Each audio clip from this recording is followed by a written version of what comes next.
Om Jnanachandandasya Jnananjana Chakshurmritam Yena Tasmai Sri Gurave Namah Panchakalpatrubhyasya Kripasindhubhyacha Patitanam Pavanebhyo Vaishnavyo Namo Namah Jai Sri Krishna Chaitanya Prabhu Nityananda Sri Advaita Gadadhar Sivasadi Gaur Bhaktavrinda Hare Krishna, Krishna Krishna, Hare Hare, Hare Rama, Rama Rama, Hare Hare.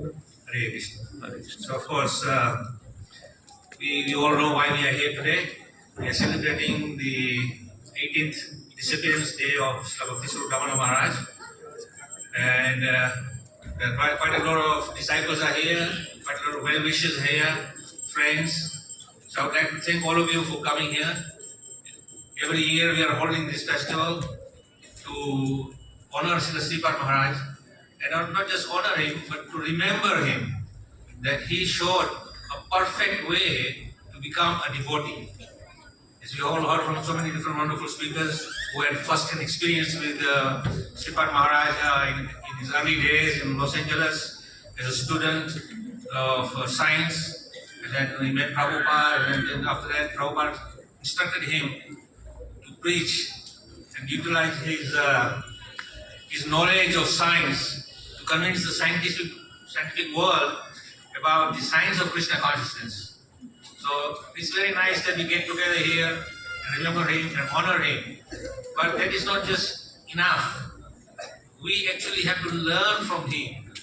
All great Vaishnavas who have dedicated their lives to assist Srila Prabhupada in this mission of Sri Chaitanya Mahaprabhu, we have to also learn and say how we can become as great as that, if not even greater.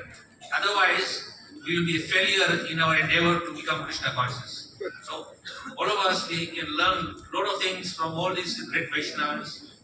For me personally, being as a disciple of Bhakti Swarup Damodar Maharaj, I feel very greatly honored that he accepted me as his disciple, although I'm not worthy of being a disciple. But he was very kind, and he accepted me, and he gave me many personal instructions. So I, in my own life, am trying to follow in such a way that I will be a credit to him rather than being discredit to him. Because a disciple is only as good as how a good credit he can show himself as. Or in other words, he's saying, the tree is judged by the fruit. So if the fruits are very sweet, then the tree is considered very great. So similarly, the spiritual master is considered great if his disciples become equally great. But if his disciples are not great, even though the spiritual master is great, we are doing great disservice to him. So in that same mood, we should all try to remember that these festivals of honoring great personalities, especially today, Srila Prabhu Maharaj, and of course, slowly we are finding now in our International Society for Krishna Consciousness, lots and lots of great Vaishnavas who have dedicated their lives to Srila Prabhupada are now coming to the maturity in their age, and slowly one by one they are departing this modern world. And more will be observing so many Tirubhavs. There will be probably will come to stage there will be one Tirubhav every day.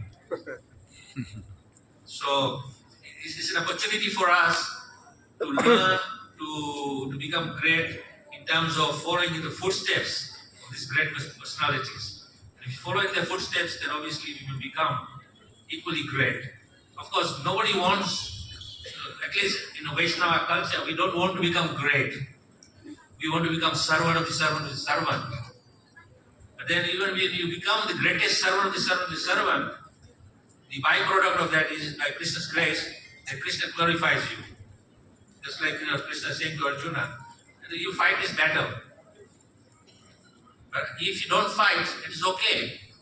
I can finish this, all these people who are irreligious within a second. But I want you to do this so that you can be glorified.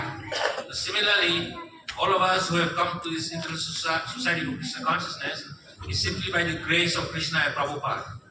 And we should be always showing our gratitude to Srila Prabhupada and his followers. becoming perfect in our lives. So that is the goal. If we do not become perfect, then we are just simply parasite hanging around and wasting our life and we're waiting for next birth. I don't think anybody wants to come back in this material world again. So please take this note that we learn from at least today we all learned in Bhakti Sundara Maharaj. That we learn from his life how much he dedicated his entire energy for preaching Krishna consciousness as per Prabhupada's direction. So we are also very fortunate that we can engage in the similar spirit to serve Srila Prabhupada. So on that note I will stop because we have to now perform the end of the ceremony today to offer Pushpanjali in gratitude to Srila Sripad Guru Maharaj. And after that, in his honor, all the Vaishnavas will be fed very nice feast, which was his very dear desire. He always wanted to make sure that when there is a program, there must be a sumptuous good feast. And everybody should be fed very nicely. And when you are fed nicely, you will remember that yes, this person's program I went, they gave very nice prasada. You may not remember all the glorifications, all the speakers who spoke very nicely, very eloquently, but prasadam you will remember. So let's hope today you will have wonderful prasadam on behalf of our Guru Maharaj and get his blessings. And hopefully you'll all be encouraged to come back next year. Thank you very much. Hare Krishna. Jai Shri Sripad Guru Maharaj ki Jai. Srila Prabhupada ki Jai. Gaur Bhakta ki Jai. Gaur Bhakta. Hare. So now we'll start with Pushpanjali and then we'll be Aarti.